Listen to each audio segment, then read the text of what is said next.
Database അല്ലെങ്കിൽ DBMS ആരൊക്കെയാണോ അല്ലെങ്കിൽ DBMS ആയിട്ട് ആരൊക്കെയാണോ ഇൻട്രാക്ട് ചെയ്യുന്നത് അവരൊക്കെ എന്താണ് DBMSൻ്റെ യൂസേഴ്സാണ്.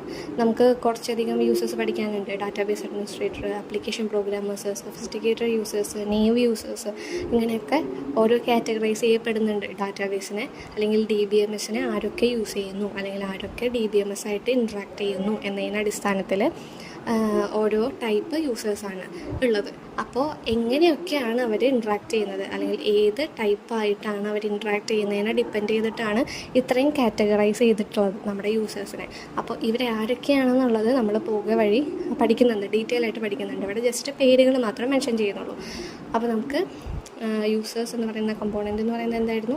നമ്മുടെ DBMSനെ ആരാണോ ആക്സസ് ചെയ്യുന്നത് അല്ലെങ്കിൽ ആരാണോ ഇൻട്രാക്ട് ചെയ്യുന്നത് അവരെയാണ് യൂസേഴ്സ് എന്ന് പറയുന്നത്. DBMSൻ്റെ യൂസേഴ്സ് എന്ന് പറയുന്നത് നമുക്ക് ഡാറ്റാബേസ് അഡ്മിനിസ്ട്രേറ്റർ DBA എന്ന് പറയുന്ന ഒരു യൂസർ ഉണ്ട്. അതുപോലെ തന്നെ ആപ്ലിക്കേഷൻ പ്രോഗ്രാമേഴ്സ് ഉണ്ട്, സൊഫിസ്റ്റിക്കേറ്റഡ് യൂസേഴ്സ് ഉണ്ട്, നേവ് യൂസേഴ്സ് ഉണ്ട്.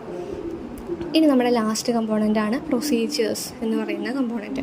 പ്രൊസീജിയേഴ്സ് എന്ന് പറയുന്നത് എന്താ? ഇപ്പം നമുക്ക് ഡാറ്റാബേസ് മിക്ക യൂസേഴ്സും യൂസ് ചെയ്യുന്നുണ്ട് എന്നറിയാം അല്ലേ? അങ്ങനെ യൂസ് ചെയ്യുമ്പോൾ നമുക്ക് തോന്നിയ പോലെ ഒന്നും യൂസ് ചെയ്യാൻ പറ്റില്ല. ആ ഡാറ്റാബേസ് അല്ലെങ്കിൽ DBMS യൂസ് ചെയ്യുന്നതിന് ഒരു സ്ട്രക്ചർ ഉണ്ട് അല്ലെങ്കിൽ കുറച്ച് ഇൻസ്ട്രക്ഷൻസ് ഫോളോ ചെയ്തിട്ട് വേണം നമുക്ക് എന്ത് ചെയ്യാൻ, നമുക്ക് DBMS ആയിട്ട് ഇൻട്രാക്ട് ചെയ്യാനായിട്ട്. അപ്പോൾ അത്തരത്തിലുള്ള സെറ്റ് ഓഫ് ഇൻസ്ട്രക്ഷൻസിനെയാണ് നമ്മൾ എന്ത് പറയുന്നത്? പ്രൊസീജിയേഴ്സ് എന്ന് പറയുന്നത്. ആ പ്രൊസീജിയേഴ്സ് ഫോളോ ചെയ്തിട്ടായിരിക്കും നമ്മൾ എന്ത് ചെയ്യുന്നത്? ഡാറ്റാബേസിനെ പ്രോപ്പറായിട്ട് യൂസ് ചെയ്യുന്നത്. അപ്പോൾ എന്തൊക്കെയാണ് ഇൻസ്ട്രക്ഷൻസ്, എന്തൊക്കെയാണ് പ്രൊസീജിയേഴ്സിൽ വരിക എന്നുള്ളത് ഇവിടെ തന്നിട്ടുണ്ട്. ലോഗ് ഓൺ ടു ദ DBMSലേക്ക് നമുക്ക് ലോഗ് ഓൺ ചെയ്യണം. അതുപോലെ തന്നെ use A particular DBMS facility or application programme. ഏത് DBMS ആയിട്ട് ഇൻട്രാക്ട് ചെയ്യാൻ നമുക്കൊരു ആപ്ലിക്കേഷൻ പ്രോഗ്രാം വേണം. അതുപോലെ തന്നെ start and stop the DBMS start ചെയ്യണം. അതുപോലെ തന്നെ എല്ലാം കഴിഞ്ഞാൽ സ്റ്റോപ്പ് ചെയ്യണം. അതുപോലെ തന്നെ make backup copies of database or handle hardware or software failures. നമുക്ക് ബാക്കപ്പ് കോപ്പീസ് മെയിൻറ്റെയിൻ ചെയ്യേണ്ട ആവശ്യമുണ്ട് അല്ലെങ്കിൽ ഉണ്ടാക്കേണ്ട കാര്യമുണ്ട്. അതുപോലെ തന്നെ recognise the database across multiple disk, improve performance or achieve archive data to secondary storage.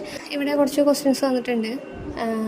Data about data is called. ഇതൊക്കെ one word പോലെ ചോദിക്കുന്ന ക്വസ്റ്റ്യൻസ് ആണ് കേട്ടോ എക്സാമിന്. ഡാറ്റ അബൌട്ട് ഡാറ്റ എന്താണ്? Meta data.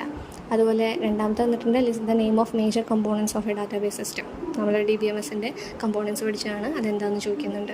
അതുപോലെ തന്നെ categorise the following components DBMS environment, hard disk, switch, DBA, payroll system, end users, railway reservation system.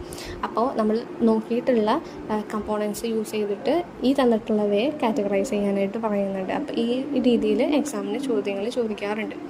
ഇനി നമ്മുടെ നെക്സ്റ്റ് ടോപ്പിക്കാണ് ഡാറ്റ അബ്സ്ട്രാക്ഷൻ